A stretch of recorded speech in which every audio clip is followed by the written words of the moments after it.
Next, we present The Dick Powell Show. Ladies and gentlemen, we want you to meet Richard Diamond. He's a private detective, and he doesn't like getting mixed up in murder any more than you do. But just relax for a half hour, and somebody will probably wind up pretty dead. It usually starts easy, like Wednesday morning when Diamond walked into his office.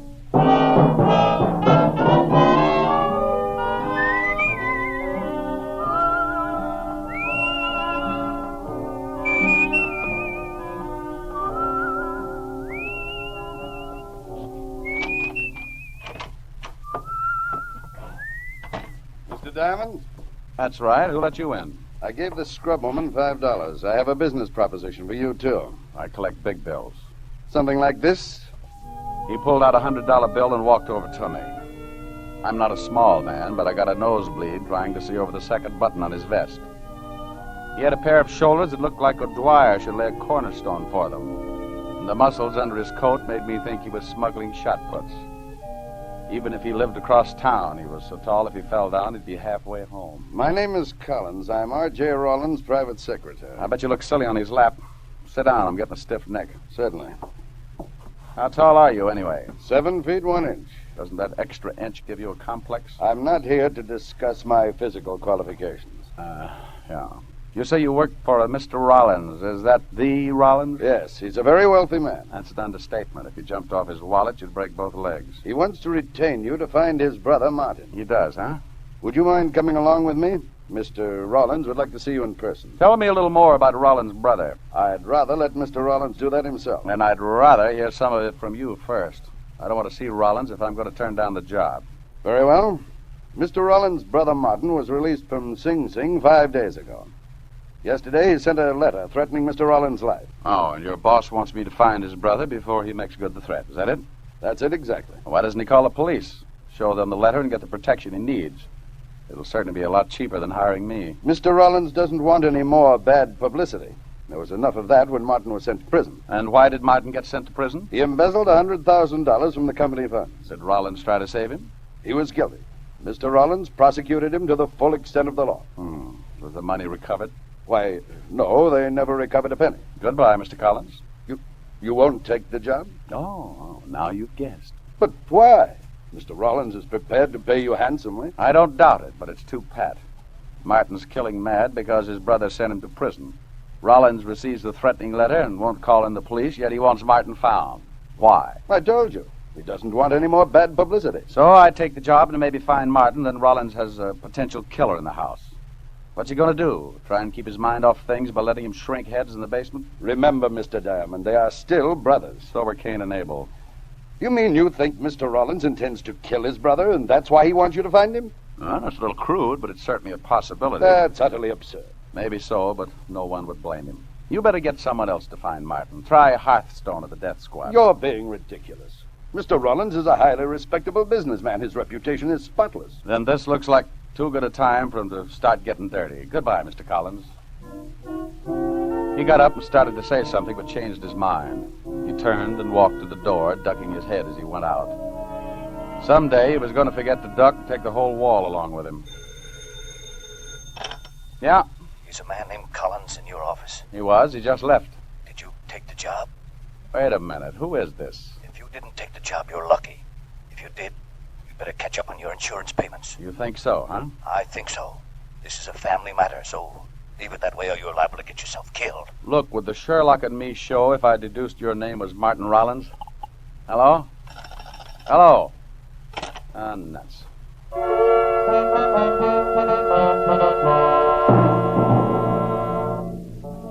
5 minutes ago, when I brushed Collins out of my office with a quick no, I wouldn't have taken the job for a share in Manhattan Island. But when somebody starts threatening me, it's like telling a 5-year-old kid to stay away from the cookie jar. The quickest way to get me to do something is to tell me not to and try pushing me around. I looked up the Rawlins address, and in 20 minutes my cab was pulling up in front of a big old English house that looked like the summer training camp for the U.S. Mint. Yes? Oh, Mr. Diamond. Tell Rawlins I want to see him. Well, come in. I'm happy you've changed your mind. Just tell him I want to see him. He's in the garden. This way, please. We went through the big house and out through the glass doors into the garden. Rawlins was sitting in a chair feeding the birds. He was reaching his late 50s with the sour look of a man who didn't want to. As he threw the breadcrumbs out on the gravel walk, a big diamond on his little finger flashed in the afternoon sun. Mr. Rawlins. Hey? Oh, yes, Collins, yes. Who's that with you? The detective you sent for, Mr. Rawlins. Oh, yes, right. Pull up that chair and sit down, young man. Thanks. Just feeding the little birds. Here, Birdie. Birdie! I've been doing it for some time. Oh, swell. What are you standing around for, Collins? I want to talk to this detective in private. Yes, sir. If you need me, I'll be in the library. Won't need you. Here. You feed the birds for a while. Makes you feel good. Sure. Here, Birdie. Birdie? That's fine. What's your name, young man? Diamond. Hey, get a load of that little fella. He's grabbing enough crumbs to stuff a pheasant. No, he's the greedy one. He always does that. It reminds me of some people I know. Yes. Well, Miss Diamond, I suppose Collins told you I wanted to see you. Yeah, and I can't say I wanted the job at first. So Collins tells me. What changed your mind? A phone call. I think it was from your brother Martin. He told me to lay off. You don't like being intimidated, huh? That's good. I think we'll get along, young man. Have you got the letter he sent you? Have it right here. Read it. I'll take over with the birds for a while. Thanks. My dear brother, I spent 5 years hating you, but I learned to trade. I used it drawing blueprints for your shroud. Martin. Oh, this will never get the Pulitzer Prize. Martin always did go in for the dramatic. Well, you think you can find him? Was this the first you've heard from him since he went to prison? Yes. I will admit the letter has me worried. Aside from the dramatic, Martin has always been a hothead. Since boyhood, he's envied my get-up and go. We never got along. And it was even too much for my mother. She died very young. Probably overworked from knitting straitjackets. Oh, don't be flippant, young man. Will you take the job? $100 a day and all hospital expenses. Fine. See Collins. He'll take care of the fee. Now, tell me one more thing. Can you think of anyone who might know where your brother is? Only one, and I'm not sure if she's even still in New York. She was going with Martin when he was caught. Only met her once, but I will say, if nothing else, my brother showed good taste. Yes, indeed. What was her name? Oh, it was Carter, Virginia Carter. Lived someplace in the village, I think. Oh, but that was 5 years ago. All right. Now, what about your secretary, Collins? Can you trust him? Oh, Collins is above reproach. He's been with me for 15 years. Knows everything about me. Almost a member of the family. Does he know anything more about Martin? No more than I do. Now, young man, I'm getting tired. I want to finish feeding my birds. Good day, young man. Here, Birdie. Birdie.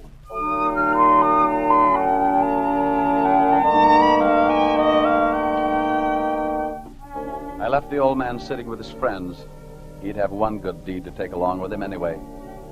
I went back through the glass doors, and a butler showed me to the library, but the cupboard was bare. Collins wasn't around. Collins! Oh, Collins! My nerves started looking for some place to hide. The shot had come from the direction of the garden, and I went back there fast. Mr. Diamond! Mr. Diamond, over here! What happened? It's Mr. Rawlins. Martin just shot him. I thought you were supposed to be in the library, Collins. I went out the library doors and came around the other way. I had some papers I wanted Mr. Rawlins to sign. You said Martin did it? Yes. As I rounded the corner of the house, I saw him standing behind that tree. I started to yell, but he fired and climbed over the wall. Mr. Rawlins was dead when I reached him. Let's call homicide. I put in a call to the 5th Precinct and an old friend, Lieutenant Levinson. We were on the force together before I got restless. When you had a killing on your hands, he was a good man to have around. Homicide, Sergeant Otis. Hello, Otis. Let me talk to the lieutenant. Well, Richard Diamond. What do you want the police to do for you now? Get rid of one of their stupid sergeants. Now put Walt on, will you? I got a killing for him. Why didn't you say so? Lieutenant Levinson. Walt, I got a present for you. Hello, Rick. Who's dead this time? Big time. Old man Rawlins. Rawlins Investments. Shot while he was sitting in his garden. Got any ideas? One, his brother Martin. Rollins' secretary says he saw him do the job. Any motive? Well, the old man sent Martin up on an embezzlement rap. Martin sent him a letter threatening to kill him. A letter. What'd you say? Oh, I'm an idiot. Get out here. The address is 650 East 87th. Wait a minute, Rick. I can't. Oh, I'm glad I'm not on the force anymore. You'd have to fire me for this mistake. I shoved Collins aside and went back out in the garden like Olympia with a hot foot. The old man was still smiling, and nothing was changed except there he was, and the letter from Martin was gone. I remembered what Rawlins had said about a girl named Virginia Carter. I went back in the library, grabbed a phone book, and started looking up the Carters. Only one Virginia in the village, so I made that my next stop. I told Collins not to touch anything and to wait for Lieutenant Levinson. I grabbed a cab and headed downtown. It was a long shot, but it could be the same girl who had known Martin. I found the address, and when she answered the door, I got the quickest scalding in my history. She was wearing something thin enough to make a silkworm hang himself. Yeah? Oh, I bet you have a hard time finding something to wear in July. I'm cold-blooded. Now, what's on your mind? That's the kind of question that made Adam a meat-eater. I'm sorry, I haven't got any apples. You fooled me. Maybe if you stop panting long enough, you can tell me what you want. I'd like to know about Martin Rawlins. Oh, that one. I haven't seen him in years. Maybe you've got a picture of him. I've got lots of pictures. Maybe there is one of Martin someplace. Well, let's look through the whole stack. I've got lots of time. Before I let you in, you better tell me your name. I don't want you to steal anything from me. Baby, if anybody stole something from you, they'd get their fingers burned off at the elbows. Mm-hmm. You can come in. She opened the door and walked ahead of me like she'd just oiled her sacroiliac. She led me into the living room and sat down. The shades were drawn, and I had a hard time finding the couch. Nice. How did we look at the pictures? With a magic lantern? I thought maybe you'd like to relax for a minute. Put something in a glass. I'll cool down. I don't drink. I never keep the stuff around. That doesn't leave you much of a field. What do you major in? Cigarettes. Have one? Yeah. I haven't got a match. Just hold on to it. It'll light up. I think I'd better get the pictures. I'll be right back. She got up and walked to a door. When she opened it, the sunlight framed her against the dark room. If Petty had been there, he'd have gone back to 5-minute sketches. In about 2 minutes, she came back with the pictures. We can start with these. Martin isn't in this pile. I've got lots more. You're not in a hurry, are you? No. Good.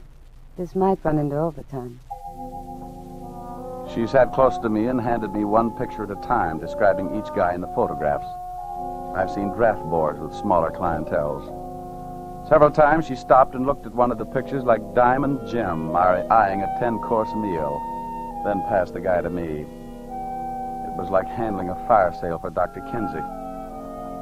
After 24 photographs, I started thinking she was the reason for the rise in the vitamin market, and I was just going to mention an old snapshot I had of myself when she thumped one of the collection with a polished fingernail. Martin Rawlins, here he is. Well, he figured to show up sooner or later. How long ago was this taken? I couldn't say exactly. I guess about 6 years. You should keep a file. I only keep pictures around to remember things. How did you get along with Martin? Oh, all right, I guess. He had money and he showed me a good time. What else do you know about him? He has a brother with a checking account at Fort Knox. Any unusual habits? Yes, but they wouldn't help you find him. No, look. Oh, I remember something. He used to play the saxophone. Hobby?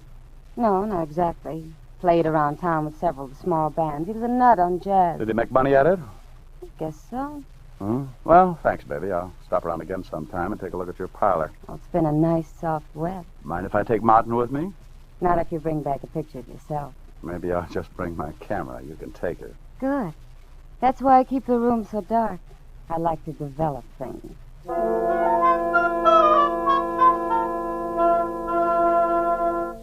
I hated to leave, but my hair was already curly enough.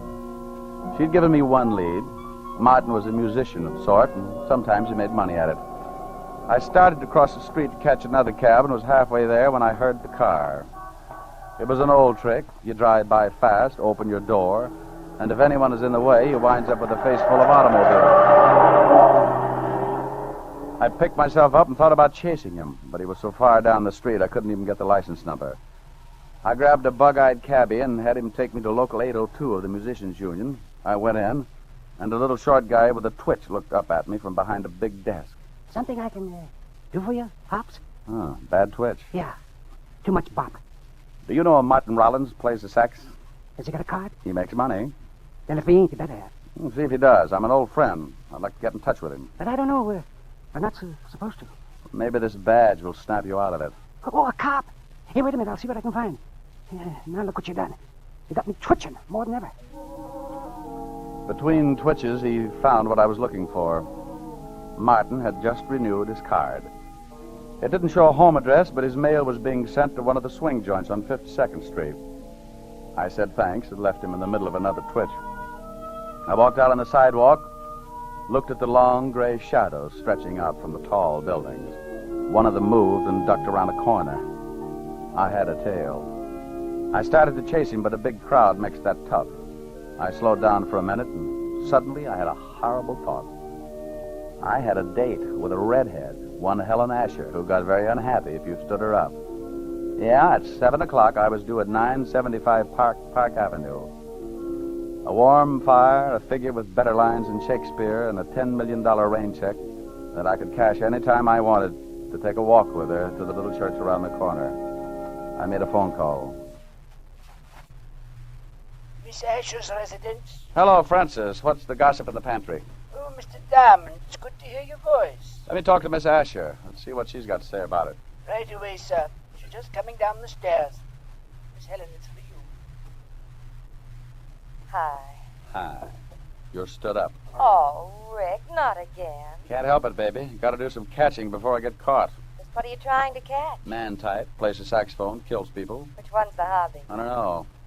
I'm going over to a swing joint on 52nd Street and find out. Oh, Rick, take me with you. I'd like to listen to some music. Sorry, Helen, baby, but this one's a little too risky. Please, Rick. I'll stay out of the way. I can't do it, honey. I'd like you around for later. There's liable to be some trouble. There's liable to be some trouble if I don't see you. Tell Francis to kick up the fire, and I'll be over later. I want to go, too. Bye, baby. You're mean. Bye.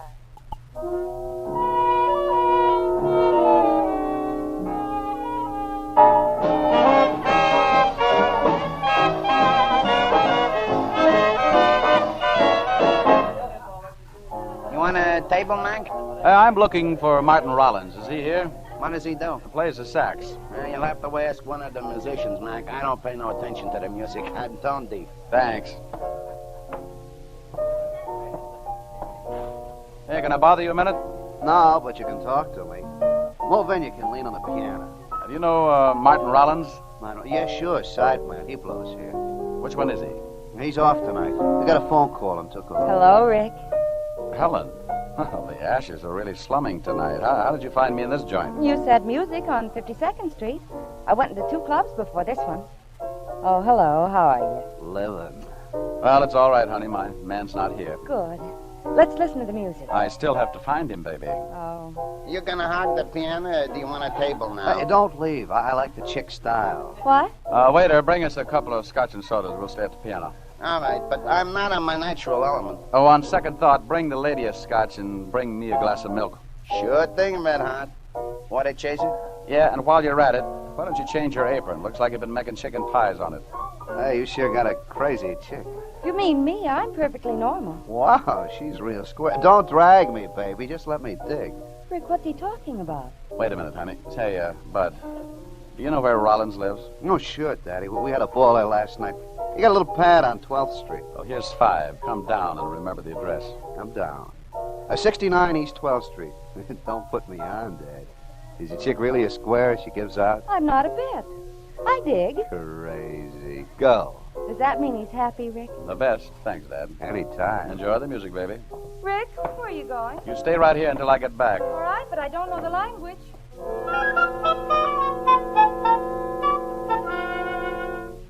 I went out fast, and 10 minutes later, I was standing in front of Brother Martin's front door.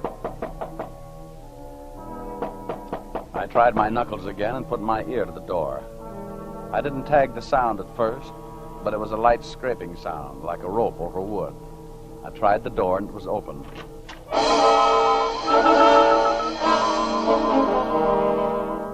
I had been right on both counts. It was a rope, and it was rubbing on wood. Brother Martin was making the sound effects, but he was doing it the hard way. He was on the other end of the rope, hanging by his neck.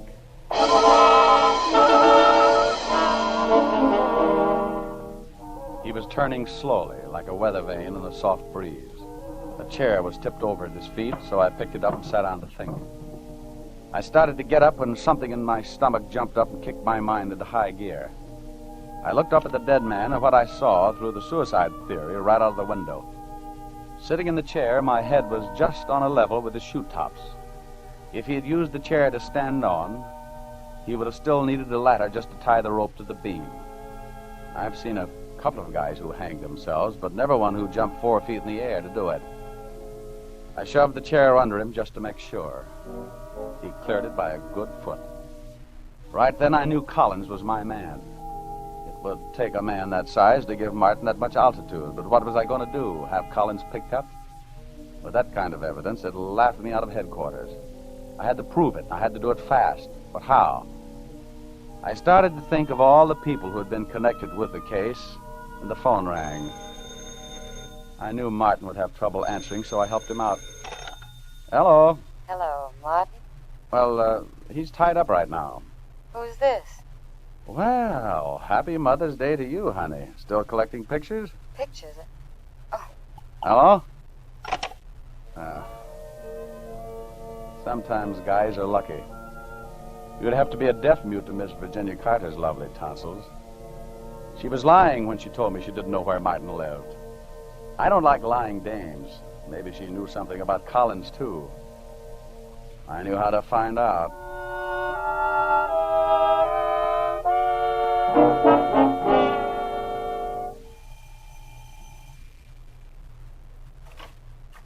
Well, Mr. Diamond, did you bring your camera? We'll play spin the bottle some other time. How did you know my name? Why, you gave it to me this afternoon. You're a bad liar, baby. Look out, I'm coming in. Now, wait a minute. I'm expecting someone. Well, if it's who I think it is, you better hide all the rope in the house. Now move it out of the way. You heard from Collins yet? I don't know what you're talking about. Now get out of here. Okay, baby, but Collins just killed Martin Rawlins. What? Yes, he strangled him first, then stood on a chair and hung the body to a rafter. How do you know Collins did it? Because he forgot he's a foot taller than most guys. He gave Martin a boost, left him hanging too high. What's that got to do with me? Well, I think Collins knew I'd come to you. I think he promised you the moon if you fingered Martin Rawlins. He wanted to get Martin, but he wanted someone else to do it for him. He knew old man Rawlins would remember you and tell me. You're crazy. How much did Collins promise you? He didn't promise me a thing. You don't think he's going to let you go on breathing when he finds out the law's after him? You're the only hole in his story. Wait a minute. He just left Martin waiting for oxygen. He's probably on his way here right now. He didn't say anything about killing Martin. I want to get out of this mess. Now, that's better. Now, slow down and tell me everything you can. Well, he met me about 3 months ago at a party. We started seeing each other. One day he told me he was in some kind of trouble and asked me to help. I said I would. He told me that he had been in a deal with Martin and that Martin had gone to prison for it. So Martin had come back and wanted his share, is that it? Yeah. He promised me $50. No! It all happened in the time it takes you to change your mind. He must have come in through the kitchen and started shooting. She went down like a diver with a Benz and died on her face. He was trying for me when I jumped to one side and knocked over the only light burning in the room. He came close, but the flash of his gun gave me his position, and I threw enough lead to start a pipeline. He stumbled back into the kitchen, but he was dragging it. I heard him drop, and I moved in after him. The moonlight slanted down through one of the windows and splashed out on the hard floor. He was lying in it, on his back, like he wanted to get that far anyway. Don't try again, Collins. I still feel like shooting. Forget it. No reason to kill you now. The string ends with me. Before you close your eyes, tell me something. Make it quick. Why didn't you go out and get Martin Rawlins yourself? Why hire me to find him? Didn't want anyone to know I was looking. You were the alibi. With Rawlins dead and Martin a suicide, you'd swear Martin killed the old man. Because Rawlins showed me the letter. You forged it? Yes. I shot Rawlins, took the letter. And then you planted that phony call to my office. Yes. You nearly got away with it. You just forgot how tall you were when you hanged Martin. I thought sure Martin was the one who was trying to run me down. I'm a rotten driver. Oh. How bad is it? You must have been a good cop. Caught all three. Should be raining out. Too nice a night to die. There's a warm breeze. Pushed all the clouds back. The night's all shiny. Must be nice to look at, but keep standing up. You'll never see it from down here.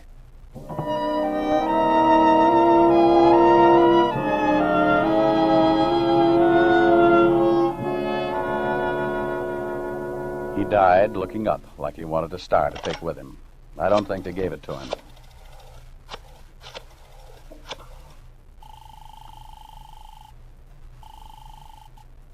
Homicide, Sergeant Otis. Otis, let me talk to Lieutenant Levinson. Well, the shamus himself. What's the matter? You get lost trying to find the Empire State Building? Look, put Walt on the line. You're not funny tonight. Oh, dive. Somebody stayed with your bag? You put Walt on the phone, and the next time I see you, I'll scatter your molars all over the 5th precinct. Now get him.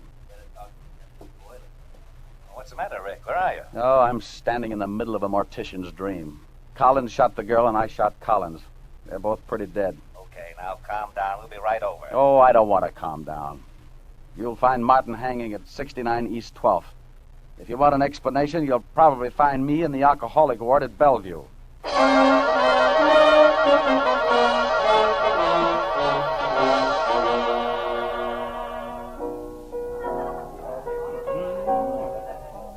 Well, you want I should get you another glass of milk? Just bring the bottle. Pour half of it out and fill the rest with rum. Here's the pencil, Mac.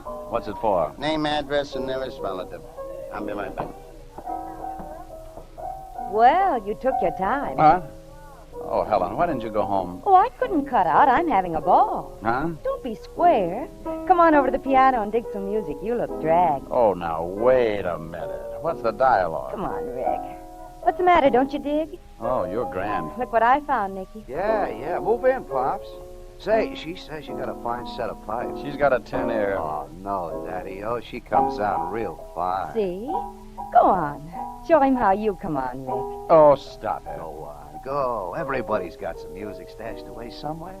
Make it. Here's your milk. Well, thanks. Some other time, Nicky. Right now, I go on with this. Square. Oh, honey, I don't know anything about bop. Well, now, who said anything about Bob? Now, you take Rogers and Hart. The greatest, real crazy. Go on, Pops. This is the kind of music that makes you glad you got ears. Please, Rick. For me? Oh, okay, baby. It's too nice a night to worry about things. It seems we stood and talked like this before. We looked at each other in the same way then, but I can't remember where or when. You dig? Yeah, go on. The clothes you're wearing are the clothes you wore. The smile you're smiling, you were smiling then, but I can't remember where or when. Oh, but honest, I just wish. Some things that happen for the first time seem to be happening again. And so it seems that we have met before and laughed before and